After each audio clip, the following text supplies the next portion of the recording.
नमस्कार दोस्तों, आपका स्वागत है आपके अपने YouTube channel Vidhi judicial academy में। मेरा नाम है Vijendra Verma and I am the director founder of the Vidhi judicial academy. We provide coaching for the judicial services exams, and through this video we are trying to reach out to you to provide you full professional exam oriented coaching for the judicial services, and that is free of cost. इन classes में जो videos हम आपको provide करेंगे, we are going to provide you the entire foundation course including all the books, including all the details, whether it is required for the prelims or mains or for the guidance for the interview. Means in videos को आपने सिर्फ इतना करना है, sequence में देखना है, playlist को अच्छी तरीके से देखना है। सब्जेक्ट वाइज मिल जाएंगे आपको, CPC, constitution, contract, BNS, BNSS, इन सब की प्लेलिस्ट आपको सीक्वेंस में मिलेगी। इन प्लेलिस्ट को देख करके आपने you have to take the coaching from the scratch. First video से लेके लास्ट वीडियो तक आपने करना है। उन्हीं वीडियोस में आपको गाइड किया गया है कि किस तरीके से आप किसी को कोई सा particular provision, section, sub section उसको प्रीलिम्स के लिए पढ़ना है क्या, मेंस के लिए पढ़ना है क्या, और उसके किस तरीके से नोट्स करने चाहिए, कैसे आपको रिवीजन करना चाहिए। इन्हीं वीडियोस में डिटेल में गाइडेंस आपको मिलेगी। तो प्लीज आपसे ये रिक्वेस्ट है, आप ये ना समझें कि यूट्यूब में फ्री में दिया गया है तो फिर ऐसे ही होगा। ये वो प्रोफेशनल कोर्स है जिसके लिए हम लोग अच्छी खासी हाई फीस लेते आए हैं स्टूडेंट से, लेकिन एक टाइम आता है इंसान को समाज के लिए भी करना चाहिए, और उसी इंटेंशन के साथ में we are providing you the entire course free through the YouTube channel Vidhi judicial academy. तो प्लीज हर वीडियो की जो थंबनेल है उसको देख करके आपको आइडिया लग जाएगा कि इसका सब्जेक्ट क्या होने वाला है। कुछ टॉपिक्स ऐसे होते हैं जिनको एक लेक्चर में कवर नहीं किया सकता, तो उसमें लेक्चर नंबर 1, 2, 3 सीक्वेंस से मिलेगा। प्लीज उस तरीके से देख लीजिएगा, और नोट्स आपको अपडेटेड मिलेंगे, उसके लिए कहीं जाने की जरूरत नहीं है। नोट्स का जो लिंक मिलेगा आपको डिस्क्रिप्शन बॉक्स में मिल जाएगा आपको। And thank you very much, wish you all the best. सी तो so far we have studied the in detail. अब है क्या, वी हैव सीन दिस। यहां से शुरुआत करते हैं। One of the requirement for this representative suit is that they must have the same interest in this suit. The focus is on what? Same interest. All those persons who are being represented and who are representing, they must have the same interest in the suit. Now we need to understand this in a little bit detail. इसका मतलब क्या है ये समझने के लिए, and for that purpose there is an explanation. तो this देखिए क्या कहता है, explanation for the purposes of determining whether the persons who sue or are sued or defend have the same interest in one suit, it is not necessary to establish that such persons have the same cause of action. अब ये क्या हो गया, इसको समझिए। क्या prove करना है for the purpose of representative suit? Same interest, but not required same cause of action. It is not necessary to establish that such persons have the same cause of action. अब पहले same cause of action को समझिए क्या है। cause of action समझते हैं हम लोग? प्लीज रेज हैंड अगर कितने लोग समझते हैं cause of action। cause of action means, देखिए क्या है, किसका cause? cause of action. action means suit. what is the cause for the suit? why this suit has been brought forth? Supposedly, देखिए, there is a builder. Otherwise, I show you this. See your notes, and there is a case of TN Housing Board versus TN Ganpati. TN Housing Board versus TN Ganpati. Try to understand this. इस case के fact समझिए, यहाँ से आपको समझ में आ जाएगी सब बातें क्या है। In this case, residential buildings were allotted by the housing board to the applicants who belonged to the low income group. Got it? What was allotted? Residential buildings were allotted. Who allotted? Housing board allotted. To whom? To the persons of low income group. There are numerous persons who belong to the low income group, and to them residential buildings were allotted by the housing board. You got it or not? Now it's very natural. Someone must have applied, they must have applied at different dates. They must have applied in different areas as well. Someone 20 yards, someone 30 yards, like this. है कि नहीं है? They may not be aware of each other also.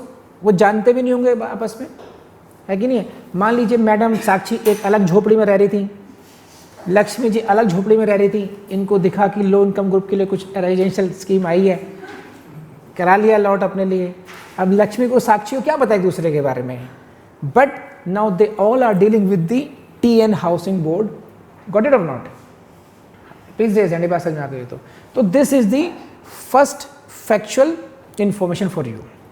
Now what they did after settlement of price, excess demand was made by the board. Sakshi got a notice कि now you need to pay 10,000 rupees more. यार मैंने पहले ही मांग तांग के पैसे दिए थे, अभी एक्स्ट्रा कहाँ से दूँ मैं? इस तरीके से है। तो इस excess demand was made by the board. Now there was as a consequence hue and cry all over this. What happened? The allottees challenged the demand by filing a suit in a representative capacity. The allottees challenged this demand by filing what? Representative suit, or you can say in representative capacity. It means what? If there are about 500 such allottees, only 2 or 3 are appearing before the court for themselves and for others as well. This is a suit for representative capacity, in representative capacity, or you can say this is a representative suit. Now what was contended by the board? It was contended that such a suit in a representative capacity was not maintainable. Why? As a separate demand notices were issued against each of allottees, giving rise to separate cause of action. क्या contention है board की, इसको समझिए, यही समझना है आप लोगों ने। बोर्ड ने कहा कि हमने साक्षी को अलग से नोटिस दिया, लक्ष्मी को अलग से नोटिस दिया, तो cause of suit for Sakshi was different and cause of suit for Lakshmi was different. In this way, for all these persons, cause of action was different. There is no community of cause of action among them. Therefore, they cannot bring the representative suit. If they have any sufferings, any grievance against us, they should come in individual capacity. साक्षी अपना suit लेकर आए, Lakshmi should come with his own individual suit. So there must be as many suits as are the numbers of the allottees. They cannot maintain this representative suit. Please raise hand. समझ में आई बात? तो ये उन्होंने क्यों किया ये? Because on the basis of separate causes of action. What is the basis of their contention? Why they are opposing it? कि they have in this case separate cause of actions हैं, and if this is they cannot bring the suit in the representative capacity. बात समझ में आ गई ना? उनको पढ़ाया गया explanation 1. Read it again now. For the purpose of determining whether the persons who sue have the same interest, it is not necessary that such persons have the same cause of action. Okay, this is not the requirement. You are right. There are different cause of actions. Every notice is giving rise to a different cause of action. समझ में आता है? But this is not the requirement of order 8 or sorry rule 8. This is not the requirement of. What is the requirement of rule 8? Same interest, not same cause of action. So these are the terms. Don't get confused. In prelims exam they will ask you like this only: same interest, same cause of action. Note. So what is required? Same interest. What is not required? Same cause of action is not required. बहुत साक्षी समझ में नहीं आया? तुम झोपड़ी से बाहर आ चुकी हो ना, दिल पे मत लेना इस बात को, ठीक है? चलो हाँ, तो this is what cause of action and same cause of action and same interest की बात करते हैं. तो you this is the interest must be common to them all, or they must have the common grievance which they seek to get redressed. समझिए इस बात को क्या है? Common grievance, interest must be common, same cause of action की जरूरत नहीं है. Supposedly Sakshi approaches to the that the building या office of the that housing board बैठी हैं चुपचाप, सही है। आफ्टर सम टाइम लक्ष्मी आ जाती हैं, बैठती हैं कि बहन जी आप कैसे यहाँ पर, क्योंकि एक घर अलॉट हुआ था, अरे ऐसे ऐसे, आप कैसे बहन जी, हम भी ऐसे हैं। तो अब पता चला कि हमारे जो ग्रीवेंस है कॉमन है, समझ में बताइए आपको नहीं आई है। फिर थोड़ी देर में गिरते पड़ते मंजू भी आ गई कि बहन जी आप कैसे यहाँ पर, तो हम भी जी अलॉट हुआ था वहाँ पे रह रहे थे, ऐसा था वैसा था। तो लो इनकम ग्रुप तो ऐसे बात करेगा ना, तो वो फील आनी चाहिए। तो पता चला कि इन तीनों को इंटरेस्ट कॉमन हो गए, है ना। अब पता चला कि तुम्हें नोटिस कब मिला था, कि हमें तो जी वो चांद से 15 दिन पहले मिला था, है ना, उससे 8 दिन बाद मिला था। अलग अलग डेट पर नोटिस मिल रहे हैं, अलग अलग जगह पर इनके कॉज ऑफ एक्शन अराइज हो रहे हैं, बट इनके जो ग्रीवेंस है तीनों का वो कॉमन है। And this is the what is required for rule 8। Now मैं 3 की बात कर रहा हूँ, and you can multiply it may be 300, it may be 3000 as well, ठीक है। What is the requirement, that persons must be numerous. तो this is what the interest must be common to them all and they must have common grievance. बात समझ आ गई, बढ़े आगे। Now we can say it in one word, this is the case of community of interest. They are essential. It is a condition precedent for bringing a representative suit. This is a condition precedent. Technically in legal language we say like this, it is a condition precedent for filing the representative suit. representative suit लाने की एक पूर्व शर्त है ये कि community of interest होना चाहिए, they must be having same interest, community of interest, common grievance होना चाहिए उनका। बोलो हाँ है ना, ठीक है। So factual information for films, this explanation was added by amendment act 1976। कर लेंगे। So now next, also it is also not necessary that the interest must arise from the same transaction. So what is not required? Same transaction. What is not required? Same cause of action. What is required? Same interest. So these are the 3 words examiner sir can confuse you. So be aware for it. Be cautious. What are the words used? Same interest is needed. Same transaction not needed. Same cause of action not needed. So this is what the explanation. Now come to the next part.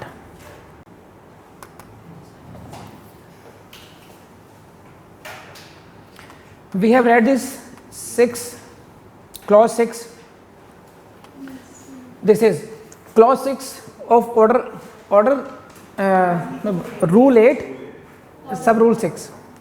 A decree passed in a suit under this rule shall be binding on all persons on whose behalf or for whose benefit this suit is instituted. What do you mean understand? क्या मतलब इस बात का, देखिए,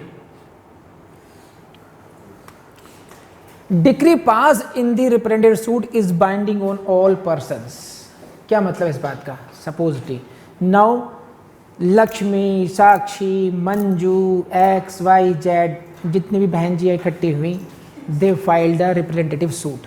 Now a decree has been passed against them, and only Sakshi and one more person were appearing in the court. Lakshmi and Manju and others were enjoying at their home. Sakshi is going and she is taking care of the suit. Now the decree has been passed and that goes against them. अब क्या होगा कि साक्षी आके दिखाए इन गलियों में, अब हमारा केस हरवा दिया, लेकिन नहीं, whether you were appearing in the court or not, this decree is applicable and binding as much as upon the person who is approaching the court, that is Sakshi, and also the other persons who are only being represented. आप सब लोग को represent कर रही थी साक्षी madam, है ना, तो जो डिक्री है वो उन पर भी उतनी ही बाइंडिंग होगी जितनी कि आप पर बाइंडिंग है, भले ही आप डायरेक्टली आप कोर्ट में अपेयर नहीं हो रहे हैं, आप ये समझ रहे हैं आप ये। तो दिस इज, अदरवाइज तो कोई भी कहेगा कि अगर डिग्री फेवर में आएगी तो it's good for us, otherwise we don't, हम नहीं मानेंगे इसको, इट इज नॉट सो। इसीलिए आपको यू सी दिस, इसीलिए आपको ये प्रोविजन बनाया गया था, मैं पढ़ा चुका हूं पहले भी, अब देखिए दोबारा इसको। 8(2) the court shall in every case where permission और direction is given under sub rule 1 at the plaintiff's expense give notice of the institution of suit to all persons so interested. There is a mandatory provision of what? There is a mandatory provision of notice to everyone कि you are being informed that a representative suit is being filed and that you are also having the same interest on your behalf. So many persons are appearing in the court, they want to appear in the court. If you have to say, you have choice now, you can come directly here, you join the suit and appear in the court as a party, or you follow the procedure then. So if you after receiving the notice you give preference to be represented by someone else, then that decree will be binding upon you as well. You cannot say because I was not the party directly to the suit, therefore this decree is not binding upon me. Please raise hand अगर बात समझ में आ गई हो तो जो precautions लेने थे वो पहले ले लिए गए, notice has been given to you, therefore this decree is binding upon you. इन्हीं बात से, यहीं से, इन्हीं लाइनों से आपको प्रीलिम्स से क्वेश्चन मिलेगा and I hope it is mention in your notes, है ना। Now come to the res judicata, whether the concept of res judicata is applicable in such cases or not. Answer is yes. Please note down this, highlight this, explanation 6 to section 11. Section 11 explanation 6 deals with the res judicata in case of representative suit. क्या मतलब है इसका, कितने लोग समझते हैं, raise hand, इसका मतलब क्या समझते हैं। res judicata is applicable in case of representative suit, इसका मतलब क्या है, 1 2 3 4 5 6, चलिए मैं समझाता हूं फिर भी क्या मतलब इस बात का। सपोज कीजिए you all are having same interest, ठीक है, बल्कि दूर क्यों जाते हैं, हम TN वाले केस में देखते हैं। इसी केस में जो हमने पढ़ा है अभी,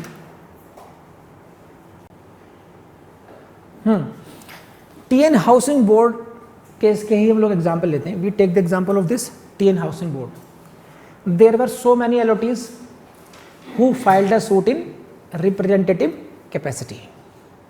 Now decree was passed by the court in this case.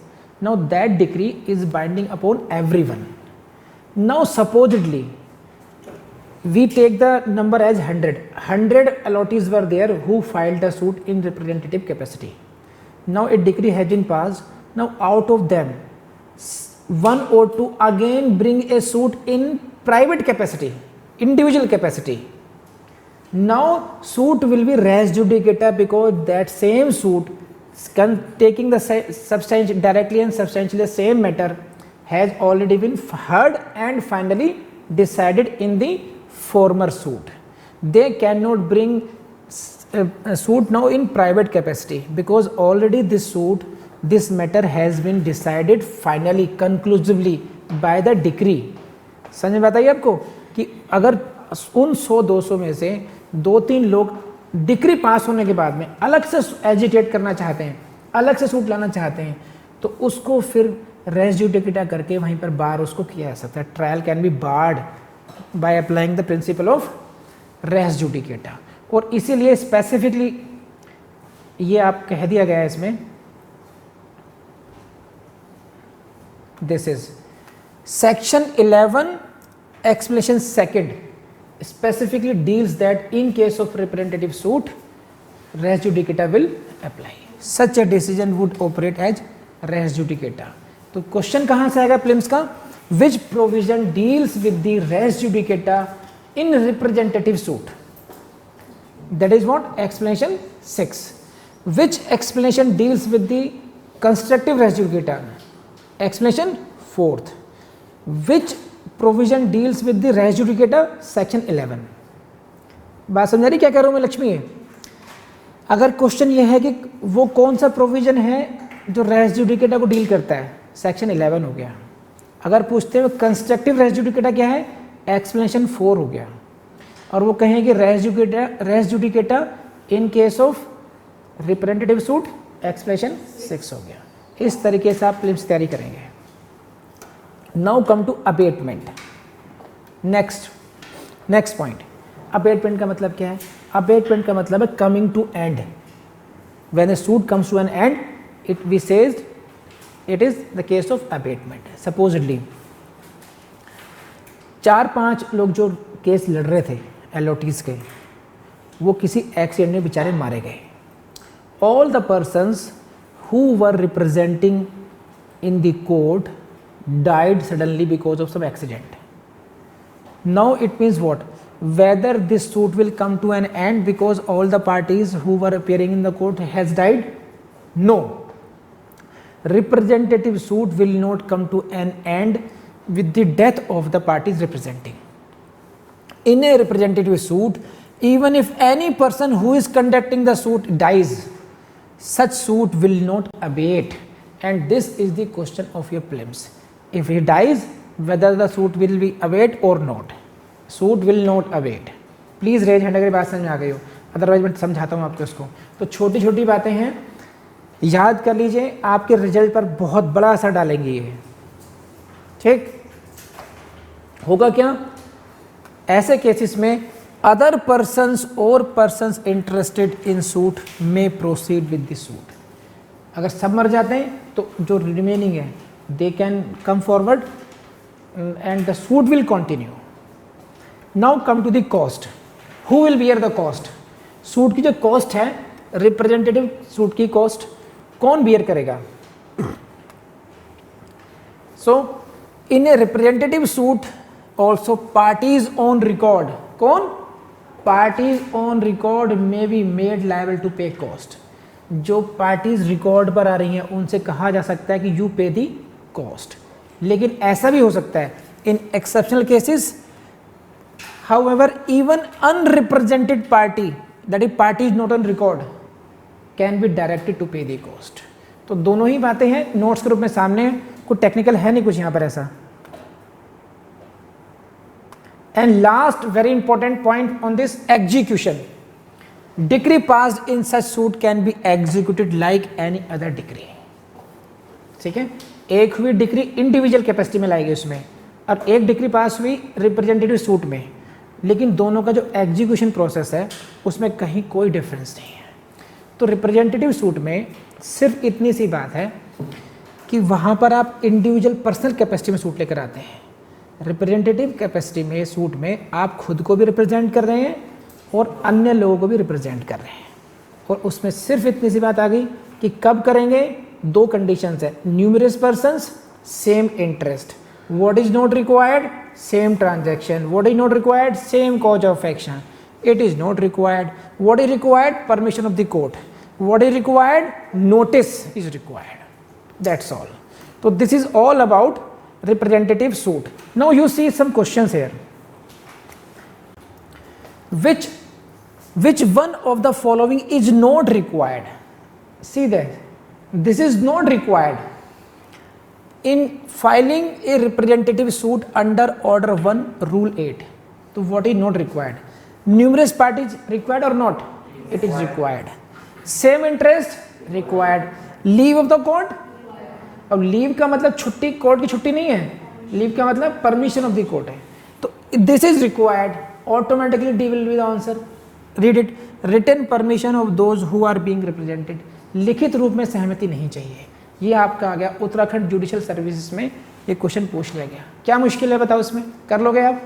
Very simple, जज बनने वाले हैं आप लोगों को। सी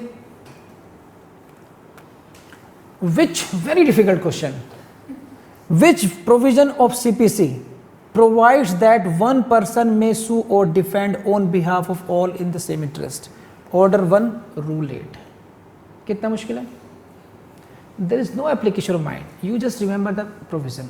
CPC के क्वेश्चन करने ज़्यादा आसान है बजाय IPC के। IPC sometimes becomes very difficult. You know it, you have learn this section, you have understood a section, even then you will have to apply the mind कि ये मर्डर होगा, कल्पेबल होमिसाइड होगी, ये क्या होगा। लेकिन अगर उतनी मेहनत आपने इन क्वेश्चन में कर रखी है तो कुछ सोचना नहीं है, O1 R8 बस खत्म। Next, A suit in the representative capacity can be filed Jharkhand judicial services. इन्हें कोई क्वेश्चन मिलता ही नहीं बेचारों को, वही क्वेश्चन सभी पूछते रहते, मेहनत नहीं करना चाहते हैं। देखो, MP suit under this CPC can be filed representative capacity, same, कुछ नहीं कर मेहनत। देखो, representative suit can be filed, can be permitted, this numerous persons have the same interest. उन्हीं 2-3 बातों को घुमा फिरा करके उन्हीं पर पूछते आ रहे हैं। और इतना भी याद कर लिया, O1 R8 same interest, numerous persons, notice, mandatory notice, note same cause, same transition, note same cause of action, TN Ganpati, खत्म बात, हो गया रिवीजन। इतना करना, इतना आसान है। So this is all about.